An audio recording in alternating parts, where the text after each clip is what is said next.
मैं नेहा वर्मा देश प्रेम और राष्ट्र निर्माण के उपलक्ष्य पर अपने कुछ विचार आप सभी के साथ साझा करना चाहूंगी।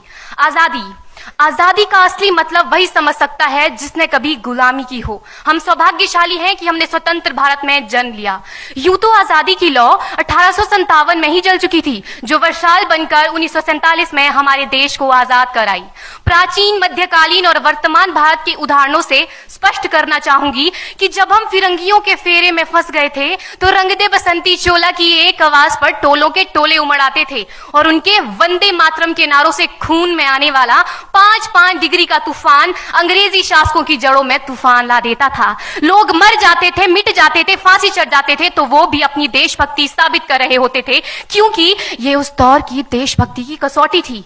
उसके बाद 62, 65 और 71 के युद्धों में अपना सुहाग गवा देने वाली औरत, जब घर के हालात ये हो जाया करते थे कि प्यार भी भरपूर गया, मांग का सिंदूर गया, नन्हे नौनिहालों की लंगोटियां चली गई, छोटी छोटी बेटियों की चोटियां चली गई, बाप की कमाई गई, भाई की पढ़ाई गई, ऐसा एक विस्फोट हुआ पता ही चला नहीं, पूरे जिस्म की ही कई बोटियां चली गई। और आपके लिए तो एक आदमी मरा है साहब, किंतु मेरे घर की तो रोटियां चली गई, मेरे घर की तो रोटियां चली गई वाले हालात पैदा हो जाने के बावजूद भी एक माँ अपने बेटे को सरहद पर दुश्मनों की धज्जियां उड़ाने के लिए भेज देती थी और उसे पत्र लिखाकर ये भेजा करती थी कि अम्मा ने खत लिखा है बड़े ही चाव से, पुत्र मेरे ना घबरा जाना, 1 इंच भी पीछे ना हटना, चाहे इंच इंच कट जाना, चाहे इंच इंच कट जाना।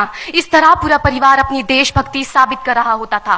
तब देश बलिदान मांगता था, तब देश लड़ जाने को कहता था, तब देश मर जाने को, मिट जाने को, फांसी चढ़ जाने को कहता था। किंतु आज देश लड़ जाने को नहीं कहता, आज देश मर जाने को, मिट जाने को, फांसी चढ़ जाने को नहीं कहता, बल्कि मेरे विचारों में यदि कोई व्यक्ति अपना काम पूरी ईमानदारी, पूरी मेहनत और पूरी लगन से करे ना, तो वही सबसे बड़ा देशभक्त है।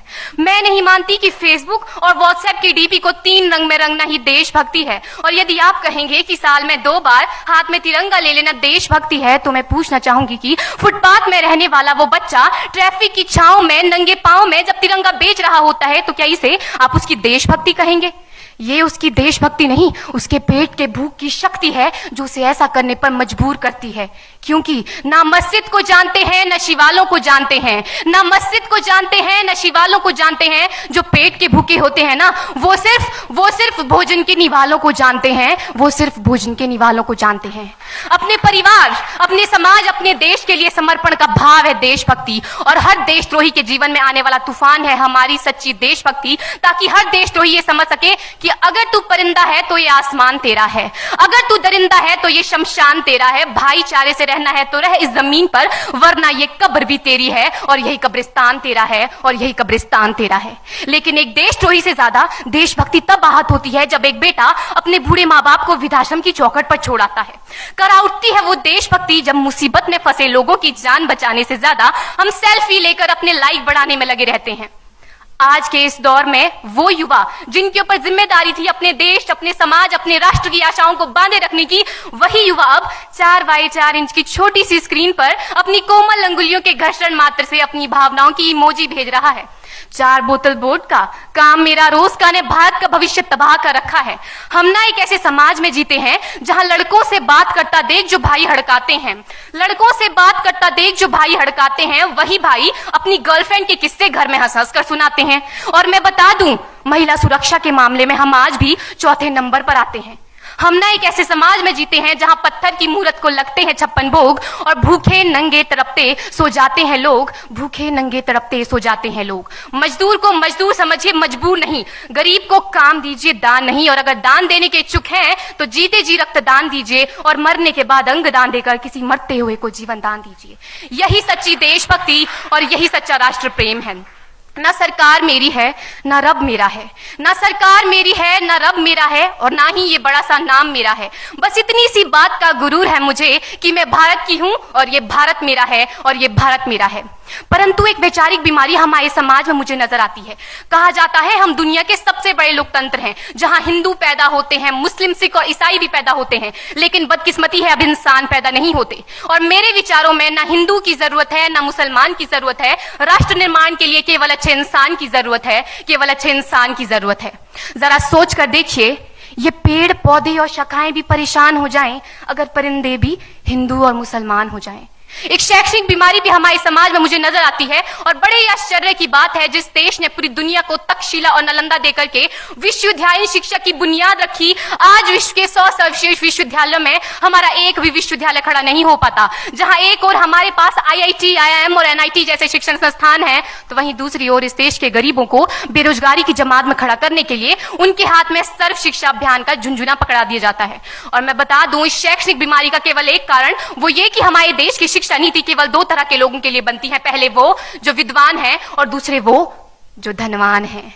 इसी तरह की कई गजब की बीमारियां हैं, और इन बीमारियों की जो जड़ है ना, वो हमारा अंधविश्वास। और मेरे विचारों में जब तक इस देश का युवा अपनी सफलता के लिए मंदिरों में जा जाकर नारियल फोड़ फोड़ कर भगवान को रिश्वत लगाता रहेगा, हमारे समाज का शिक्षित वर्ग ही बिल्ली के रास्ता काटने पर खड़े हो जाना, अपने धर्म अपनी जाति को ऊंचा मानकर दूसरों के धर्म की अवहेलना करता रहेगा, तब तक ना तो इस देश से अंधविश्वास खत्म होगा और ना ही हमारा राष्ट्र निर्माण संभव होगा।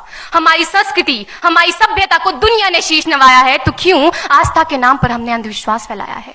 मेरे विचारों में हमारा राष्ट्र निर्माण तब संभव होगा जब इस देश में महिलाओं की पूजा नहीं, उनकी इज्जत की जाएगी। राष्ट्र निर्माण तब संभव होगा जब हम जातिगत आरक्षण नहीं बल्कि सामाजिक सशक्तिकरण पर बात करेंगे।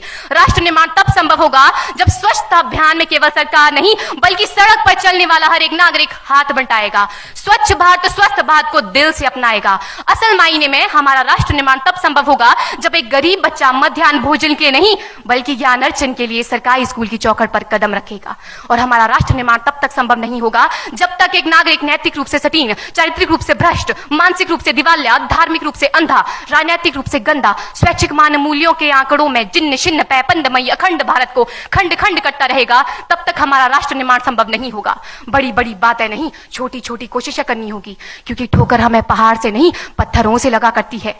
I being an Indian, I being a student, I being a symbol daughter of this motherland feel proud to be an Indian। और मैं सैल्यूट करना चाहूंगी सरहद पर दिन रात हमारी रक्षा के लिए खड़े हर उस जवान को, इस देश की पुलिस, प्रशासन और किसान को, और इस देश के हर उस व्यक्ति को जो अपना काम पूरी ईमानदारी, पूरी मेहनत और पूरी लगन से करते हैं, जिनके बिना राष्ट्र निर्माण की कल्पना करना भी असंभव सा लगता है। और आज इस मंच पर पूरी जिम्मेदारी के साथ मैं भारत की बेटी ये कहती हूं कि हमारा राष्ट्र निर्माण तब संभव होगा जब हम सभी, मैं, आप, हम सब मिलकर प्रयास करेंगे, क्योंकि हमारे देश की जिम्मेदारी नहीं है हमें आगे ले जाने की, हमारी जिम्मेदारी है अपने देश को आगे ले जाने की, अपने राष्ट्र को आगे ले जाने की, अपने वतन को आगे ले जाने की।